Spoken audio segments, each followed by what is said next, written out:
continuing, deepening our connection to others. One afternoon, following his public lecture, I arrived at the Dalai Lama's hotel suite for my daily appointment. I was a few minutes early. An attendant discreetly glided into the hallway to relate that His Holiness was occupied in a private audience and would be several more minutes. I assumed my familiar post outside his hotel suite door and used the time to review my notes in preparation for our session, trying at the same time to avoid the suspicious gaze of a security guard, the same look perfected by convenience store clerks for use on junior high school students loitering around the magazine racks. Within a few moments, the door opened and a well-dressed, middle-aged couple were shown out. They looked familiar. I remembered that I had been briefly introduced to them several days earlier. I had been told that the wife was a well-known heiress and the husband an extremely wealthy, high-powered Manhattan attorney. At the time of introduction, we had only exchanged a few words, but they had both struck me as unbelievably haughty. It's a fancy word for... It's just a fancy word. As they emerged from the Dalai Lama's hotel suite, I noted a startling change. Gone was the arrogant manner and smug expressions, and in their place were two faces suffused with tenderness and emotion. They were like two children. Streams of tears ran down both faces. Although the Dalai Lama's effect on others was not always so dramatic, I noticed that invariably others responded to him with some shift of emotion. I had long marveled at his ability to bond with others, whatever their walk of life, and establish a deep and meaningful emotional exchange. Establishing empathy. While we had spoken of the importance of human warmth and compassion during our conversations in Arizona, it wasn't until some months later at his home in Dharamsala that I had an opportunity to explore human relationships with him in greater detail. By that time, I was very eager to see if we could discover an underlying set of principles that he uses in his interactions with others, principles that might be applied to improve any relationship, whether it be with strangers, family, friends, or lovers. Anxious to begin, I jumped right in. Now, on the topic of human relationships, what would you say is the most effective method or technique of connecting with others in a meaningful way and of reducing conflicts with others? He glared at me for a moment. It wasn't an unkindly glare, but it made me feel as if I had just asked him to give me the precise chemical composition of moon dust.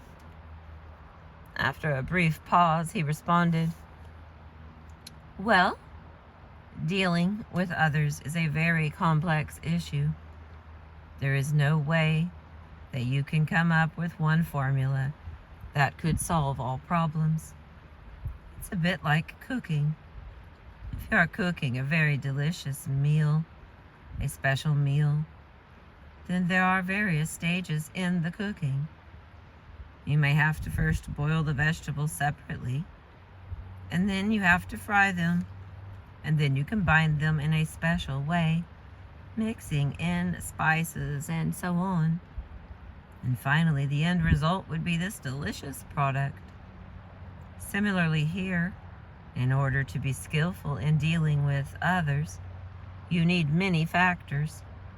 You can't just say, this is the method or this is the technique. It wasn't exactly the answer I was looking for. I thought he was being evasive and felt that surely he must have something more concrete to offer. I pressed on. Well, given that there is no single solution to improving our relationships, are there perhaps some general guidelines that might be useful? The Dalai Lama thought for a moment before replying, yes. Earlier, we spoke of the importance of approaching others with a thought of compassion in one's mind. That is crucial. Of course, just telling someone, oh, it's very important to be compassionate, you must have more love, isn't enough. A simple prescription like that alone isn't going to work.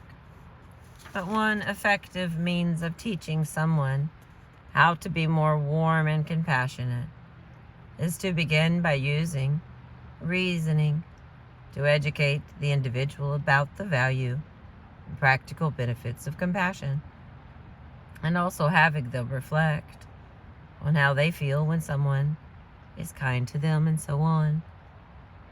In a sense, this primes them, so there will be more of an effect as they proceed in their efforts to be more compassionate.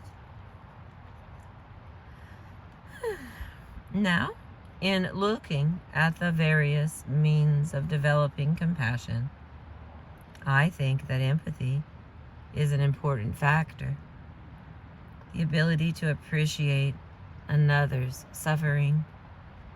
In fact, traditionally, one of the Buddhist techniques for enhancing compassion involves imagining a situation where there is a sentient being suffering. For instance, like a sheep about to be slaughtered by the butcher, and then try to imagine the suffering that the sheep may be going through, and so on. The Dalai Lama stopped for a moment to reflect, absently running a string of prayer beads through his fingers. He commented, all right, I'm trying to do that's clear. It's clear.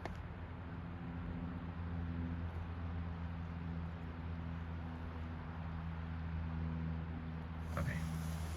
He commented, it occurs to me that if we were dealing with someone who was very cold and indifferent, then this kind of technique may not be very effective. It would be as if you were to ask the butcher to do this visualization.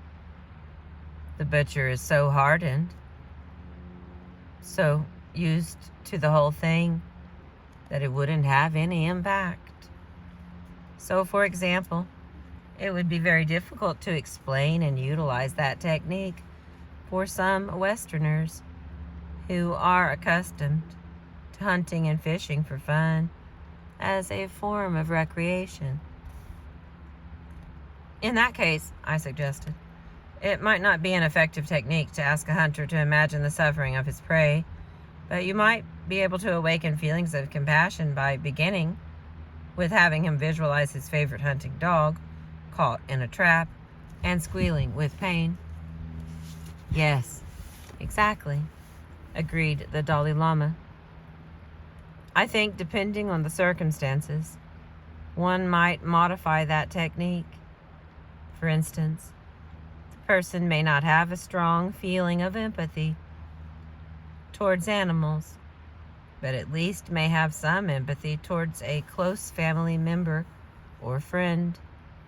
In that case, the person could visualize a situation where the beloved person is suffering or going through a tragic situation, and then imagine how he or she would respond to that, react to that.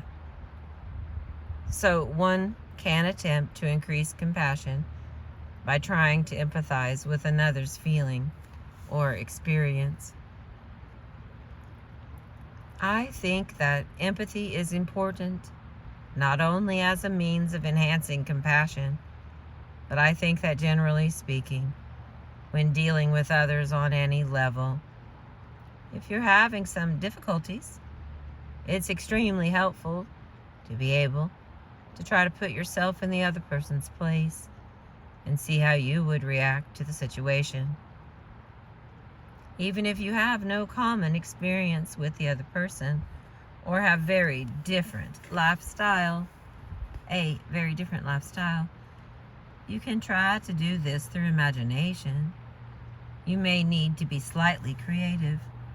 This technique involves the capacity to temporarily suspend, insisting on your own viewpoint, but rather to look from the other person's perspective, to imagine what would be the situation if you were in his shoes, how you would deal with this.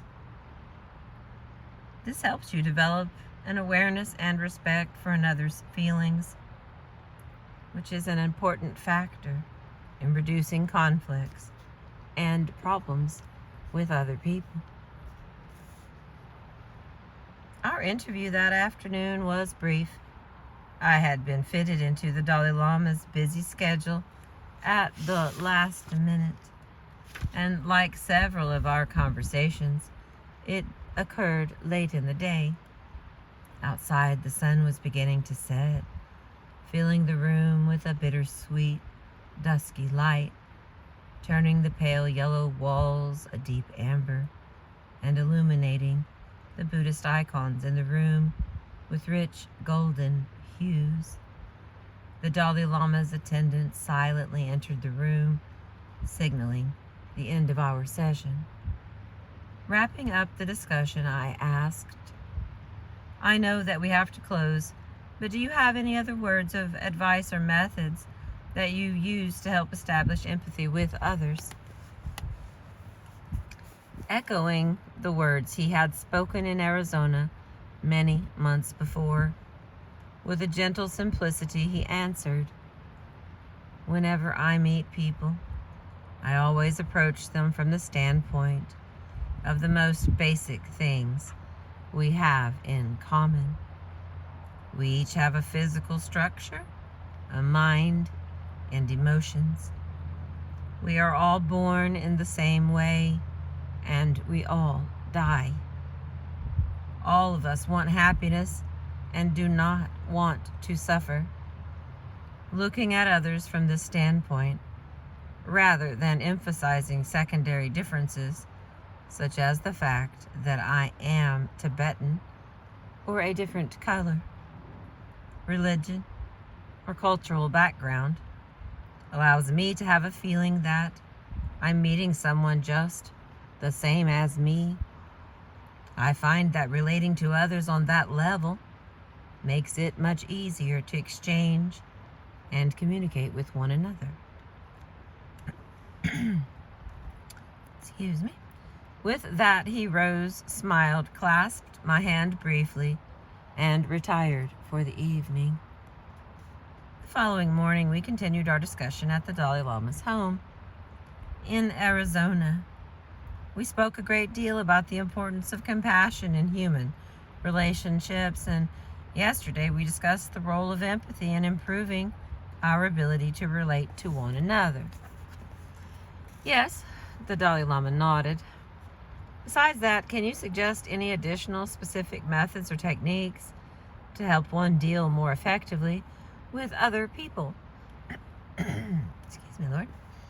Well, as I mentioned yesterday, there is no way that you can come up with one or two simple techniques that can solve all problems. Having said that, however, I think there are some other factors that can help one deal with others more skillfully. First, it is helpful to understand and appreciate the background of the people you are dealing with.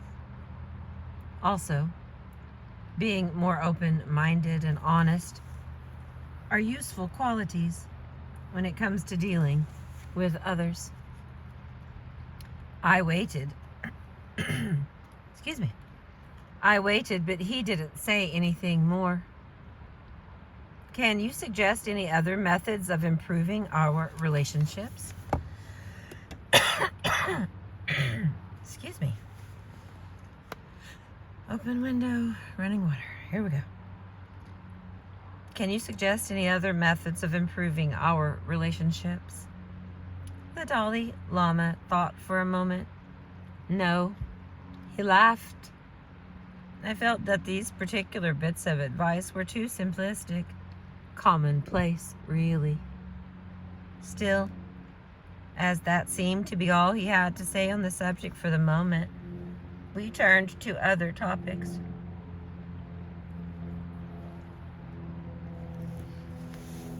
That evening, I was invited to dinner at the home of some Tibetan friends in Dharamsala.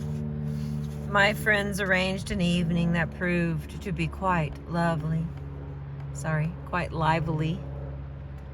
The meal was excellent, featuring a dazzling array of special dishes and starring Tibetan momos, a tasty meat dumpling. As dinner wore on, the conversation became more animated. Soon the guests were swapping off-color stories about the most embarrassing thing they ever did while drunk. Several guests had been invited to the gathering, including a well-known couple from Germany, the wife, an architect, and the husband, a writer, author of a dozen books.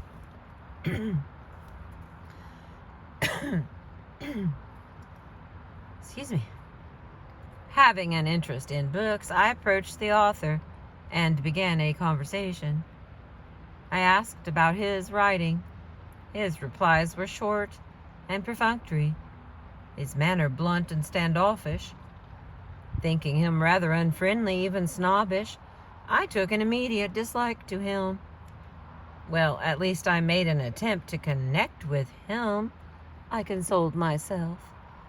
And satisfied that he was simply a disagreeable person, I turned to conversation with some of the more amiable guests. Amiable. Friendly. The following day, I ran into a friend at a cafe in the village, and over tea I recounted the events of the evening before. ... I really enjoyed everyone except for Rolf, that writer. He seemed so arrogant or something, so unfriendly. I know. I've known him for several years, my friend said. I know that he comes across that way, but it's just that he's a bit shy, a bit reserved at first. He really is a wonderful person if you get to know him. I was not convinced. My friend continued explaining. Even though he is a successful writer, he has had more than his share of difficulties in his life. Rolf has really suffered a lot. His family suffered tremendously at the hands of the Nazis during World War II, and he's had 2 children whom he has been very devoted to, born with some rare genetic disorder that left them extremely physically and mentally handicapped. Instead of becoming bitter or spending his life playing the martyr, he dealt with his problems by reaching out to others and spent many years devoting himself to working with the handicapped as a volunteer. He really is quite special if you get to know him.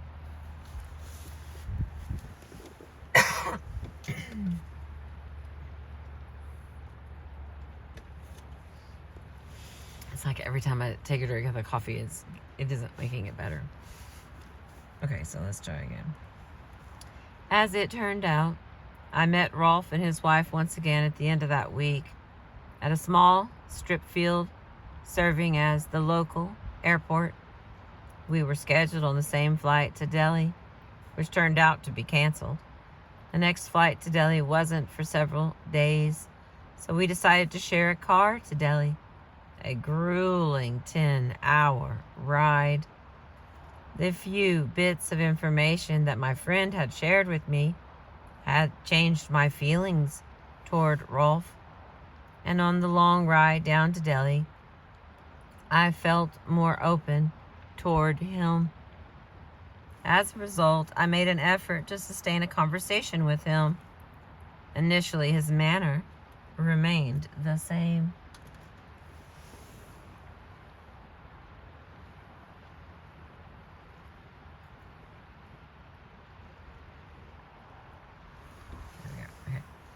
But with just that little bit of openness and persistence, I soon discovered that, as my friend had said, his standoffishness was more likely due to shyness than snobbery. As we rattled through the sweltering, dusty northern Indian countryside, moving ever deeper into conversation, he proved to be a warm, genuine human being and a stalwart traveling companion. By the time we reached Delhi, I realized that the Dalai Lama's advice to understand the background of people was not as elementary and superficial as it first appeared. Yes, it was simple, perhaps, but not simplistic. Sometimes it is the most basic and straightforward of advice, the kind that we tend to dismiss as naive, that can be the most effective means of enhancing communication. Several days later, I was still in Delhi on a 2-day stopover before returning home.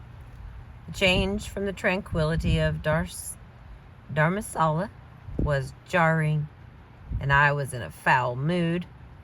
Besides battling the stifling heat, the pollution, and the crowds, the sidewalks swarmed with a common species of urban predator dedicated to the street swindle. Walking the scorched Delhi streets, a Westerner, a foreigner, a target, approached by a half-dozen hustlers per block. It felt as if I had "chump" tattooed on my forehead. It was demoralizing. That morning, I fell for a common two-man street scam. One partner splattered a blotch of red paint on my shoes while I wasn't looking. Down the block, his confederate, an innocent-looking shoe-shine boy, brought the paint to my attention and offered to shine my shoes at the usual going rate. He deftly shined the shoes within minutes. When finished, he calmly demanded a huge sum, 2 months' wages for many in Delhi. When I balked, he claimed that was the price he had quoted me. I objected again, and the boy began to bellow, drawing a crowd, crying that I was refusing to pay him for services already rendered. Later that day, I learned that this was a common scam played on unsuspecting tourists. After demanding a huge sum, the shoeshine boy deliberately raises a fuss, drawing a crowd, with the intention of extorting the money from the tourist by embarrassment and the desire to avoid a scene. Boy, that is a classic there. The afternoon I lunched with a colleague at my hotel. The events of the morning were quickly forgotten as she inquired about my recent series of interviews with the Dalai Lama. We became engrossed in a discussion about the Dalai Lama's ideas regarding empathy and the importance of taking the other person's perspective. After lunch, we jumped into a cab and set off to visit some mutual friends. As the cab pulled away, my thoughts returned to the shoeshine scam that morning, and as dark images rustled in my mind, I happened to glance at the meter. "Stop the taxi," I yelled. My friend jumped at the sudden outburst. The taxi driver scowled at me in the rearview mirror but kept driving. "Pull over," I demanded, my voice now quivering with a trace of hysteria. My friend appeared shocked. The taxi stopped. I pointed at the meter, furiously stabbing at the air. You didn't reset the meter. There was over 20 rupees on the meter when we started. So sorry, sir, he said with a dull indifference that further infuriated me. I forgot to reset. I will restart. You're not restarting anything, I exploded. I'm fed up with you people trying to pad fares, drive around in circles, or do whatever you can to rip people off. I'm just fed up. I sputtered and fumed with a sanctimonious intensity. My friend looked embarrassed. The taxi driver merely stared at me with the same defiant expression found most often among the sacred cows that strolled out into the middle of a busy Delhi street and stopped with a seditious intent to hold up traffic. He looked at me as if my outburst was merely tiresome and boring. I threw a few rupees into the front seat and without further comment opened the door for my friend and followed her out. Within a few minutes, we hailed another taxi and were on our way again. But I couldn't let it drop. As we drove through the streets of Delhi, I continued to complain about how everyone in Delhi was out to cheat tourists and that we were nothing but quarry. My colleague listened silently as I ranted and raved. Finally, she said, well, 20 rupees is only around a quarter. Why get so worked up? I seethed with pious indignation. But it's the principle that counts, I proclaimed. I can't see how you can be so calm about this whole thing anyway when it happens all the time. Doesn't it bother you? Well, she said slowly, it did for a minute, but I started thinking about what we were talking about at lunch, about the Dalai Lama saying how important it is to see things from another's perspective. While you were getting worked up, I tried to think about what I might have in common with the cab driver. We both want good food to eat, to sleep well, to feel good, to be loved, and so on. Then I tried to imagine myself as the cab driver. I sit in a stifling cab all day without air conditioning. Maybe I'm angry and jealous of rich foreigners, and the best way I can come up with to try to make things fair, to be happy, is to derive ways to cheat people out of their money. But the thing is, even when it works and I squeeze a few extra rupees out of an unsuspecting tourist, I can't imagine that it's a very satisfying way to be happier or a very satisfying life.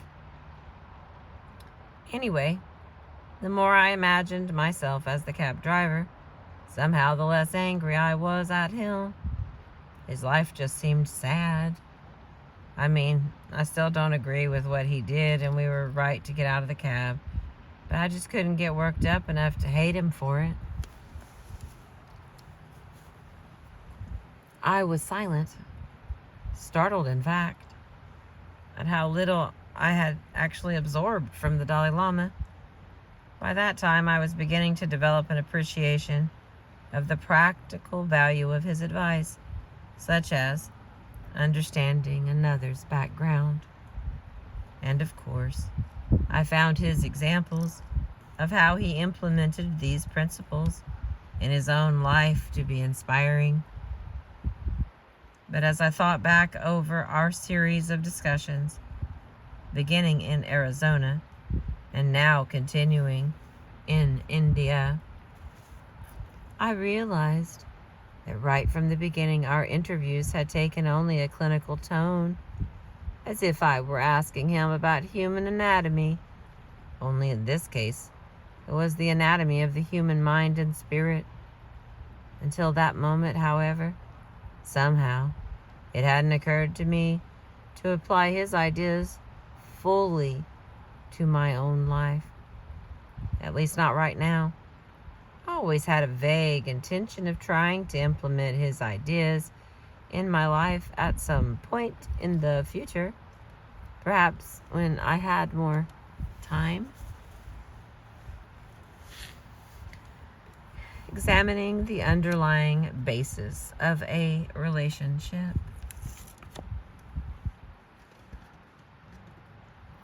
My conversations with the Dalai Lama in Arizona had begun with a discussion about the sources of happiness. And despite the fact that he has chosen to live his life as a monk, studies have shown that marriage is a factor that can, in fact, bring happiness, providing the intimacy and close bonds that enhance health and overall life satisfaction. There have been many thousands of surveys of Americans and Europeans that show that generally married people are happier and more satisfied with life than single or widowed people, or especially compared to divorced or separated people.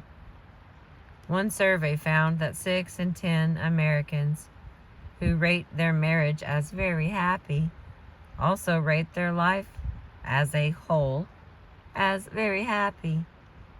In discussing the topic of human relationships, I thought it important to bring up the subject of that common source of happiness. Minutes before one scheduled interview with the Dalai Lama, I sat with a friend on an outdoor patio at the hotel in Tucson, enjoying a cool drink, mentioning the topics of romance and marriage, which I was intending to bring up in my interview. My friend and I soon began commiserating about being single. As we talked, a healthy-looking young couple, golfers maybe, happily vacationing on the cusp of the tourist season, sat down at a table near us. They had the look of a mid-range marriage, no longer honeymooners perhaps, but still young and no doubt in love. It must be nice, I thought. No sooner had they sat down than they began to bicker. "I told you we'd be late," the woman accused acidly, her voice surprisingly husky, the rasp of vocal cords pickled by years of cigarette smoke and alcohol. "Now, we barely have enough time to eat. I can't even enjoy my food." "If you didn't take so long to get ready," the man shot back automatically, in quieter tones, bit of every syllable laden with annoyance and hostility. Rebuttal: "I was ready a half hour ago. You're the one who had to finish reading the paper." And it went on and on. It didn't stop. Like the Greek dramatist Euripides said, "Marry, and it may go well, but when a marriage fails, then those who marry live at home in hell." Hang on. Marry, and it may go well, but when a marriage fails, then those who marry live at home in hell. The argument, rapidly escalating, put a quick end to our fusses about the single life. My friend merely rolled his eyes and, quoting a line from Seinfeld, said, "Oh, yeah, I want to get married real soon." Only moments before, I had every intention of starting our session by soliciting the Dalai Lama's opinion about the joys and virtues of romance and marriage. Instead, I entered his hotel suite and almost before sitting down asked, "Why do you suppose that conflicts seem to arise so often in marriages?"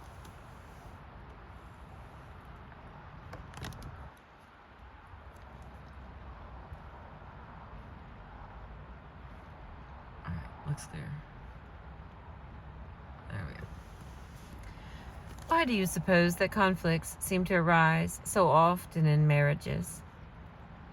When dealing with conflicts, of course, it can be quite complex, he explained. There can be many factors involved. So, when we are dealing with trying to understand relationship problems, the first stage in this process involves deliberately reflecting on the underlying nature and basis of that relationship. I'll read that again. It's italicized, so I try to read a little slower to show my emphasis on it. So I'm going to try it again. There can be many factors involved. So, when we are dealing with trying to understand relationship problems, the first stage in this process involves deliberately reflecting on the underlying nature and basis of that relationship. So, first of all, one has to recognize that there are different types of relationships and understand the differences between them. For example, leaving aside the issue of marriage for a moment, even within ordinary friendships, we can recognize that there are different types of friendships. Some friendships are based on wealth, power, or position.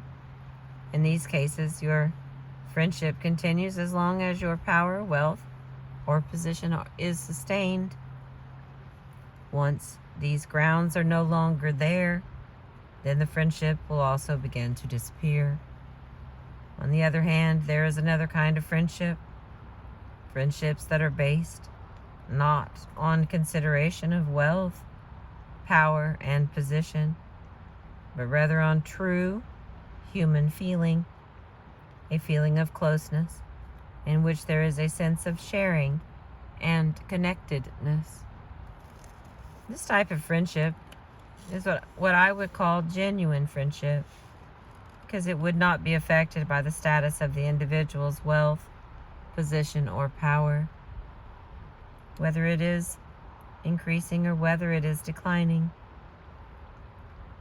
The factor that sustains a genuine friendship is a feeling of affection. If you lack that, then you won't be able to sustain a genuine friendship. Of course, we have mentioned this before, and all this is very obvious. But if you're running into relationship problems, it's often very helpful to simply stand back and reflect on the basis of that relationship. In the same way, if someone is running into problems with his or her partner, it can be helpful to look at the underlying basis of the relationship. For example, you often find relationships very much based on immediate sexual attraction. When a couple has just met, seen each other just a few occasions, they may be madly in love and very happy. He laughed. But any decision about marriage made at that instant would be very shaky. Just as one can become, in some sense, insane from the power of intense anger or hatred, it is also possible for an individual to become, in some sense, insane by the power of passion or lust. And sometimes you might even find situations where an individual could feel, oh, my boyfriend or girlfriend is not really a good person, not a kind person, but I still feel attracted to him or her. So a relationship that is based on that initial attraction is very unreliable, very unstable, because it is very much based on temporary phenomena. That feeling is very short-lived. So after some time, that will go. He snapped his fingers. So it shouldn't be much of a surprise if that kind of relationship runs into trouble. And a marriage based on that will eventually run into trouble. But what do you think? Yes, I would have to agree with you on that, I answered. It seems that in any relationship, even the most ardent ones, The initial passion eventually cools down. Some research has shown that those who regard the initial passion and romance as essential to their relationship may end up disillusioned or divorced. One social psychologist, Ellen Burstscheid, at the University of Minnesota, I think, looked at that issue and concluded that the failure to appreciate the limited half-life of passionate love can doom a relationship. She and her colleagues felt that increase in divorce rates over the past 20 years is partly linked to the increased importance people place on intense, positive emotional experiences in their lives, experiences like romantic love. But one problem is that those types of experiences may be particularly difficult to sustain over time.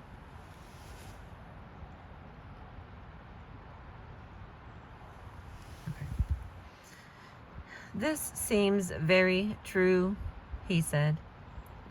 So when dealing with relationship problems, you can see the tremendous importance of examining and understanding the underlying nature of the relationship. Now, while some relationships are based on immediate sexual attraction, you can have other types of relationships, on the other hand, in which the person, in a cool state of mind, will realize that physically speaking, in terms of appearance, my boyfriend or girlfriend may not be that attractive, but he or she is a really good person, a kind, gentle person. A relationship that is built on that forms a kind of bond that is more long-lasting because there is a kind of genuine communication at a very human and personal level between the two. The Dalai Lama paused for a moment as if mulling the issue over, then added, "Of course, I should make it clear that one can have a good, healthy relationship that includes sexual attraction as one component. So it seems that there can be two principal types of relationships based on sexual attraction. One type is based on pure sexual desire. In this case, the motive or the impetus behind the bond really is just temporary satisfaction, immediate gratification. In that type of relationship, individuals are relating to each other, not so much as people, but rather as objects. That type of relationship is not very sound. If the relationship is based only on sexual desire, without a component of mutual respect, then the relationship becomes almost like prostitution, in which neither side has respect for the other. A relationship built primarily on sexual desire is like a house built on a foundation of ice. As soon as the ice melts, the building collapses. However, there is a second type of relationship, which is also based on sexual attraction, but in which the physical attraction is not the predominant basis of the relationship. In the second type of relationship, there is an underlying appreciation of the value of the other person based on your feeling that the other person is kind, nice, and gentle, and you accord respect and dignity to that other individual. Any relationship that is based on that will be much more long-lasting and reliable. It's more appropriate. And in order to establish that type of relationship, it is crucial to spend enough time to get to know each other in a genuine sense, to know each other's basic characteristics. Therefore, when my friends ask, When my friends ask me about their marriage, I usually ask how long they've known each other. If they say a few months, then I usually say, "Oh, this is too short." If they say a few years, then it seems to be better. Now, they not only know each other's face or appearance, but I think the deeper nature of the other person. That's kind of like Mark Twain's quote that no man or woman really knows what perfect love is until they have been married a quarter of a century. The Dalai Lama nodded and continued, "Yes. So, I think many problems occur simply because of insufficient time to know each other. Anyway, I think that if one is seeking to build a truly satisfying relationship, the best way of bringing this about is to get to know the deeper nature of the person and relate to her or him on that level, instead of merely on the basis of superficial characteristics. And in this type of relationship, there is a role for genuine compassion. Now, I've heard many people claim that their marriage has a deeper meaning than just a sexual relationship. That marriage involves two people trying to bond their lives together, share life's ups and downs together, share a certain intimacy. If that claim is honest, then I believe that's the proper basis on which a relationship should be built. A sound relationship should include a sense of responsibility and commitment towards each other. Of course, the physical contact, the appropriate or normal sexual relationship between a couple, can provide a certain satisfaction that could have a calming effect on one's mind. But after all, biologically speaking, the main purpose of a sexual relationship is reproduction. And to successfully achieve that, you need to have a sense of commitment toward the offspring in order for them to survive and thrive. So, developing a capacity for responsibility and commitment is crucial. Without that, the relationship provides only temporary satisfaction. It's just for fun. He laughed a laugh that seemed to be infused with wonder at the vast scope of human behavior.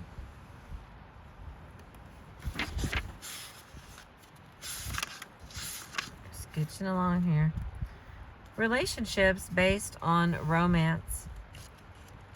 It felt odd speaking about sex and marriage to a man, now over 60 years old, who had been celibate all of his life. He didn't seem adverse to talking about these issues, but there was a certain detachment to his comments. In thinking about our conversation later that evening, it occurred to me that there was still one important component of relationships that we hadn't covered, and I was curious to learn of his take on the subject. I brought it up the following day. Yesterday we were discussing relationships and the importance of basing a close relationship or a marriage on more than just sex, I began. But in this Western culture, it's not just the physical sex act, but the whole idea of romance. The idea of falling in love, of being deeply in love with one's partner. That is seen as a highly desirable thing. In movies, literature, and popular culture, there's a kind of exaltation of this kind of romantic love. What's your view of this? Without hesitation, the Dalai Lama said, "I think that, leaving aside how the endless pursuit of romantic love may affect our deeper spiritual growth, even from the perspective of a conventional way of life, the idealization of this romantic love can be seen as an extreme. Unlike those relationships based on caring and genuine affection, this is another matter. It cannot be seen as a positive thing, he said decisively. It's something that is based on fantasy, unattainable, and therefore may be a source of frustration. So on that basis, it cannot be seen as a positive thing. There was a finality to the Dalai Lama's tone, which conveyed that he had nothing more to say on that subject.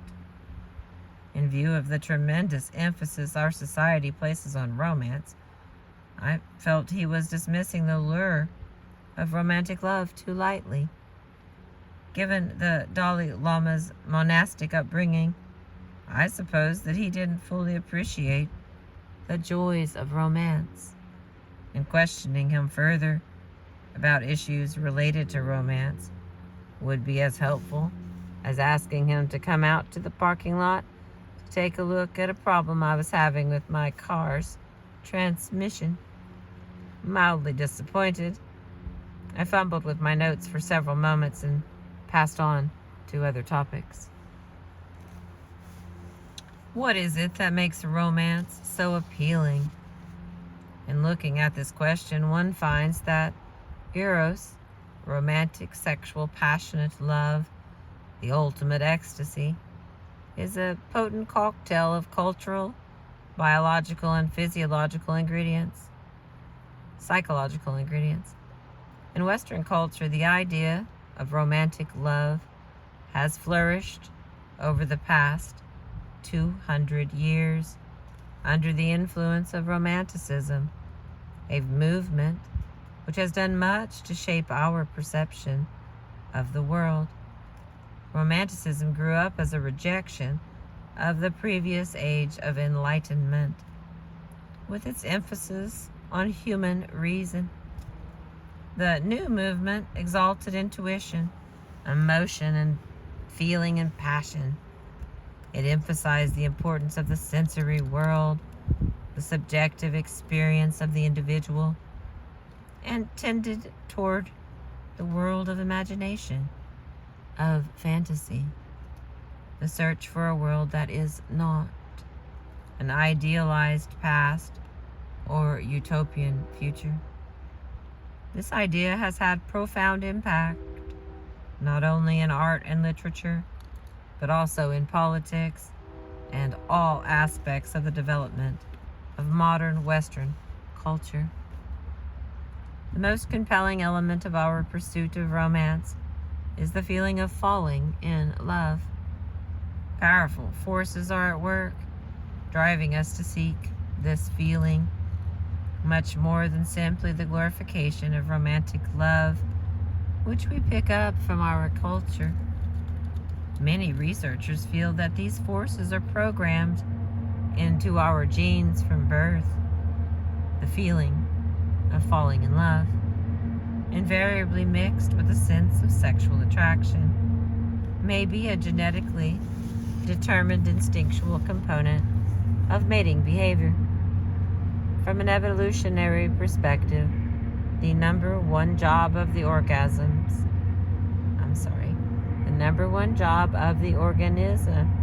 is to survive, reproduce, and assure continued survival of the species. It is in the best interest of the species, therefore, if we are programmed to fall in love. It certainly increases the odds that we will mate and reproduce. Thus, we have built-in mechanisms to help make that happen. In response to certain stimuli, our brains manufacture and pump out chemicals that create a euphoric feeling, the high associated with falling in love. And while our brains are marinating in those chemicals, that feeling so overwhelms us at times that everything else seems to be blocked out.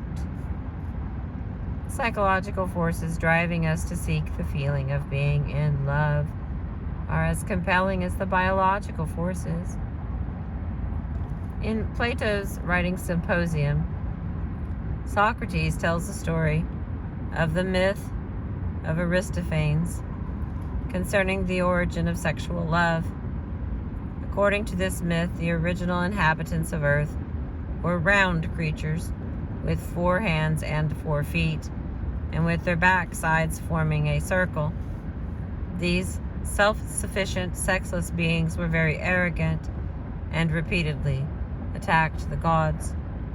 To punish them, Zeus hurled thunderbolts at them and split them apart. Each creature was now 2, each half longing to merge with its other half.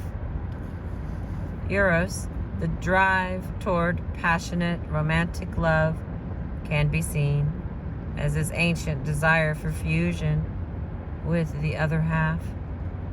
It seems to be a universal, unconscious human need. The feeling involves a sensation of merging with the other, of boundaries breaking down, of becoming one with the loved one. Psychologists call this the collapse of ego boundaries. Some feel that this process is rooted in our earliest experience, an unconscious attempt to recreate the experience we had as infants, a primal state in which the child is completely merged with the parent or primary caregiver. Evidence suggests that newborn infants do not distinguish between themselves and the rest of the universe. They have no sense of personal identity, or at least their identity includes the mother, others, and all objects in their environment. They don't know where they end and the other begins. They lack what is known as object permanence. Objects have no independent existence. If they are not interacting with an object, it does not exist. For example, if an infant is holding a rattle, the baby recognizes the rattle as part of herself or himself. And if the rattle is taken away and hidden from view, it ceases to exist. At birth, the brain is not yet fully hardwired, but as the baby grows and the brain matures, the baby's interaction with the world becomes more sophisticated, and the baby gradually gains a sense of personal identity, of me as opposed to other. Along with this, a sense of isolation develops, and gradually the child develops an awareness of his or her own limitations. The formation of identity, of course, continues to develop throughout childhood and adolescence. As a child comes in contact with the world, people's sense of who they are comes about as the result of developing internal representations, formed in large part by reflections of their early interactions with the important people in their lives, and reflections of their role in society in general. Gradually, personal identity and intra-psychic structure become more complex. But some part of us may still seek to regress to an earlier state of existence, a state of bliss in which there is no feeling of isolation, no feeling of separation. Many contemporary psychologists feel that the early oneness experience is incorporated into our subconscious mind, and as an adult it permeates our unconscious and private fantasies. They believe that the merging with the loved one, when one is in love, echoes the experience of being merged with the mother in infancy. It recreates that magic feeling, a feeling of omnipotence, as if all things are possible. A feeling like that is hard to beat. It is no wonder, then, that the pursuit of romantic love is so powerful. So what's the problem? And why does the Dalai Lama so easily assert that the pursuit of romance is a negative thing? I consider the problem of basing a relationship on romantic love, of taking refuge in romance as a source of happiness. A former patient, David, came to mind. David, a 34-year-old landscape architect, initially presented to my office with classic symptoms of a severe clinical depression. He explained that his depression may have been triggered by some minor work-related stresses, but mostly it just kind of came on. We discussed the option of an antidepressant medication, which he was in favor of, and we instituted a trial of standard antidepressant. The medication proved to be very effective, and within 3 weeks his acute symptoms improved and he was back to his normal routine. In exploring his history, however, it didn't take long to realize that in addition to his acute depression, he also suffered from dysthymia, a more insidious form of chronic low-grade depression that had been present for many years. After he recovered from his acute depression, we began to explore his personal history, laying a foundation that would help us understand the internal psychological dynamics that may have contributed to his many years' history of dysthymia. After only a few sessions, David entered the office one day in a jubilant mood. "I feel great," he declared. "I haven't felt this good in years." My reaction to this wonderful news was to immediately assess him for the possibility of a shift into a manic phase of a mood disorder. That wasn't the case, however. "I'm in love," he told me. "I met her last week at a site that I'm bidding on. She is the most beautiful girl that I've ever seen. We've gone out almost every night this week, and I don't know, it's like we're soulmates, perfect for each other. I just can't believe it. I haven't dated for the past 2 or 3 years, and I was getting to the point that I thought I'd never meet anyone. Then all of a sudden, there she was." David spent most of that session cataloging all the remarkable virtues of his new girlfriend. "I think we're perfect for each other in every way. It's not just a sexual thing either. We're interested in the same things, and it's frightening how much we think alike.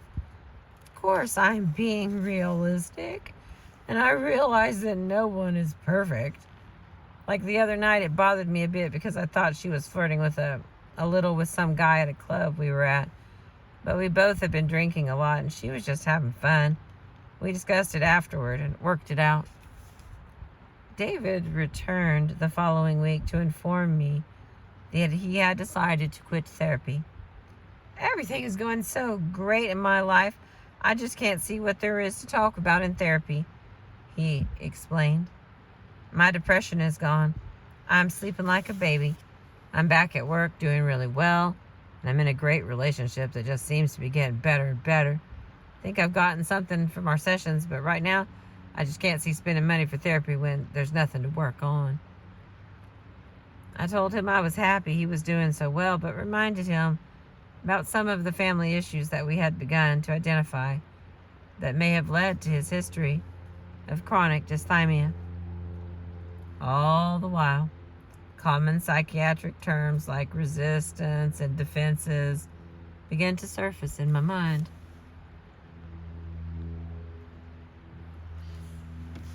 He wasn't convinced. "Well, those may be things that I might want to look at someday," he said. "But I really think that it just had a lot to do with loneliness, a feeling that there was someone missing, a special person that I could share things with, and now I've found her." He was adamant in his desire to end therapy that day. We made arrangements for his family physician to follow up on his medication regimen, spent the session in review and closure. and I ended by assuring him that my door was open at any time. Several months later, David returned to my office. "I have been miserable," he said with a dejected tone.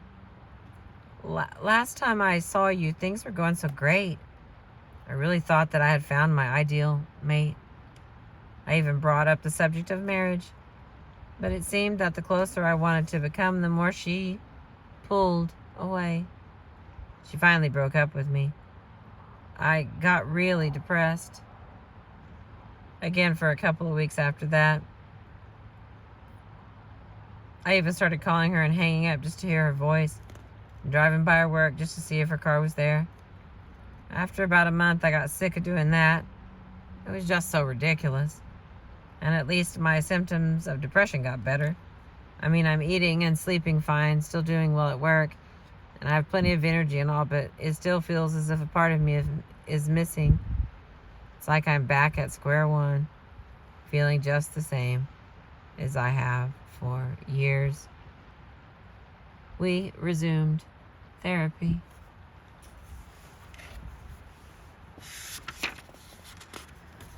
Alright, there's only one page and then we're completely done, but my battery's running low, so I appreciate you very much. I'm going to try to finish. It seems clear that as a source of happiness, romance leaves a lot to be desired, and perhaps the Dalai Lama was not far off the mark in rejecting the notion of romance as a basis for relationship, and in describing romance as merely a fantasy, unattainable, something not worthy of our efforts. On closer examination, perhaps, he was objectively describing the nature of romance rather than providing a negative value judgment colored by his years of training as a monk.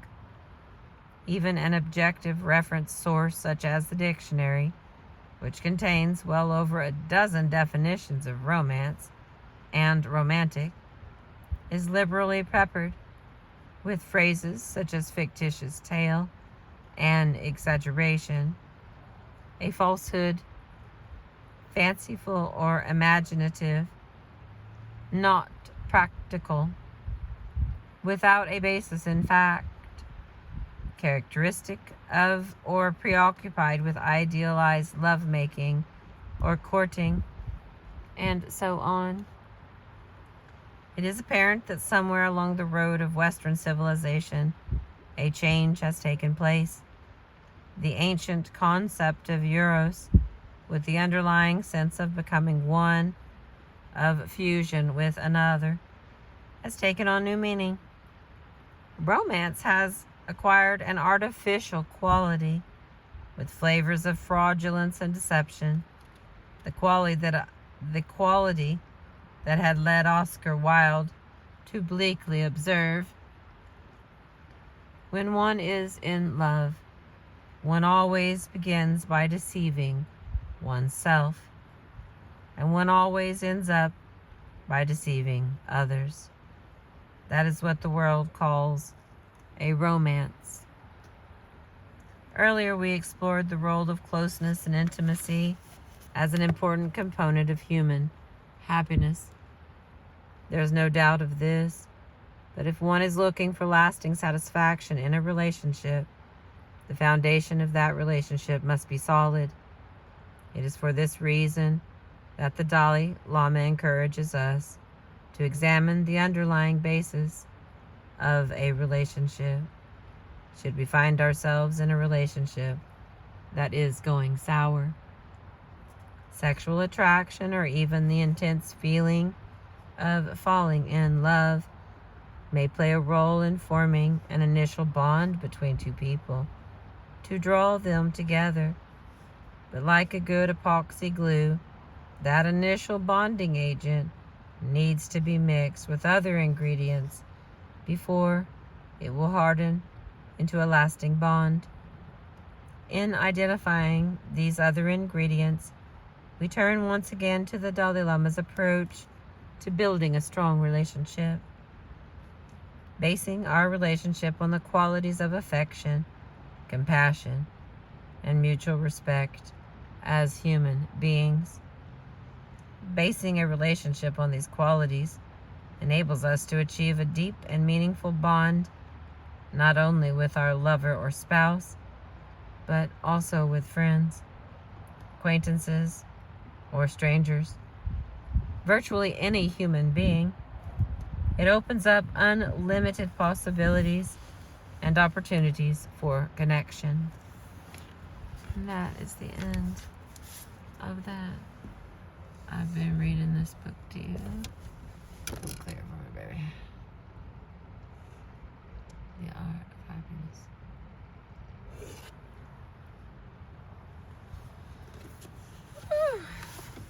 I'll tell you what, I'm a little tired. These long reads, it's just like I get so close. I know I don't usually make hour-long ones, so I appreciate you sticking with me till the bitter end, or till the sweet end, whatever. I appreciate you. Have a beautiful day.